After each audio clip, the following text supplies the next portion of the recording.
បាទថ្ងៃនេះយើងចេញមកទ្រីបទៀតហើយបាទហើយក៏ជាលើកទី1ដែរដែលខ្ញុំបាទចេញទ្រីបជាមួយនឹងបងបាទហើយបកកដាឥឡូវចាក់សាំងសិនបាទជាមួយនឹងពីឡារបស់គាត់ហើយថ្ងៃនេះយើងគម្រោងរបស់យើងគឺទៅបូកគោបាទហើយនឹងទៅឆ្នេរកោលហើយក៏មានការចូលរួមពីបងប្អូនហើយនឹងមិត្តភ័ក្តិក៏ដូចជាបងទៅជាមួយផងដែរមើលបើគិតទៅនាំគ្នាគេងបាទប៉ុន្តែគេងអត់លក់ទេព្រោះដោយសារតែម្នាក់ដូចយើងជួច្បល់មួយទ្រីបនឹងដល់ហើយបាទមានអ្នកខ្លះទៀតម៉ោង2មិនទាន់បានគេងម៉ោង3ក៏មិនទាន់បានគេងបាទដើម្បីតែទ្រីបបាទដេកមិនលក់បក់មិនហើយទេឥឡូវយើងជួបជុំគ្នានៅកាសង្កាតិចនៅគល់ស្ពានអាកាសសាដេហើយឥឡូវយើងរៀបចំចេញដំណើរទៅ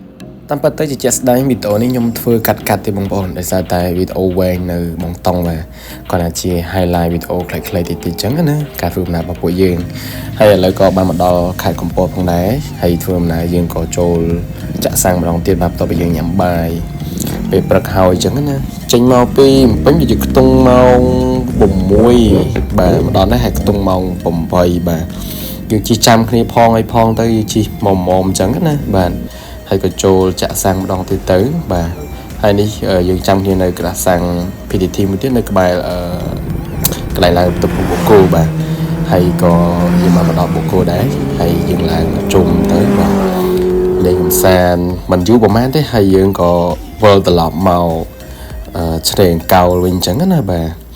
ហើយនេះនៅតាមផ្លូវបាទយើងឈប់ម្ដងទៀតបាទយើងជិះឈប់ទេតែរឿងដែលគួរឲ្យសោកស្ដាយមួយគឺអាម៉ាហ្សូនទៅពេញនេះគឺតែដាក់ដើមខ្លាយដែរអត់ដាក់ទេបាត់ជឿក្មេងទេតែដាក់ទៅឆ្លងក្រោយឥឡូវអត់បានផឹកបាល់តាមមកជឿនេះចូលដល់ណាទៅផ្ទះគេឲ្យដាក់កន្លែងនេះកាហ្វេអត់ដាក់ទេដាក់នៅកន្លែងនេះតែមានឲ្យជ្រូកតាមផ្លូវអត់បានផឹកបាទបន្ទាប់ពីយើងបានស្ដាប់បងថៃឈូកាហ្វេឥឡូវយើងបន្តដំណើរបាទទៅឆ្នេរអង្គរបាទមេធីមកថោមានបាទចេញមកថោទៅមុនគេហើយបាទគឺថាមិនបានទេបាទឃើញផ្លូវស្អាតអូស្អាតសញ្ញាបេះដូងបាទតែគុំនិយាយណាបងប្អូនផ្លូវហ្នឹងគាត់សុទ្ធធម្មតាដែរហ្នឹងព្រោះផ្លូវស្ងាត់អស់មានតែគ្នាយើងមានណា100គះដែរណាបងប្អូនតែស្ដាប់ឲ្យកំយងរួមតាមទៅព្រោះអីផ្លូវស្ងាត់ទេទៅហើយបាទឥឡូវយើងមកដល់ឆ្នេរកោលហើយយើងចតម៉ូតូទីទៅយើងរកកន្លែងញ៉ាំបាយអញ្ចឹងណាបងប្អូនតែថ្ងៃហ្នឹងមេឃដូចជាចង់រកភ្លៀងតិចអូមិនតង់នឹងដើរមកពីណានោះបាទខាងស្អែកដើរមកពីស៊ូយបាទដូចជាយើងមកដូចជា10ម៉ូតូបាទ10ម៉ូតូបាទរួមនឹងអ្នកមកតាមក្រោយទៀតអញ្ចឹងណា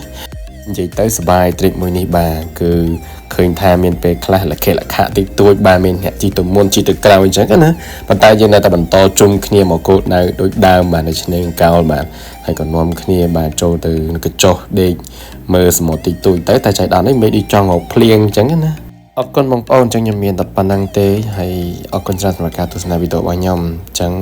ជួបគ្នានៅវីដេអូក្រោយអរគុណច្រើនបាយបាយ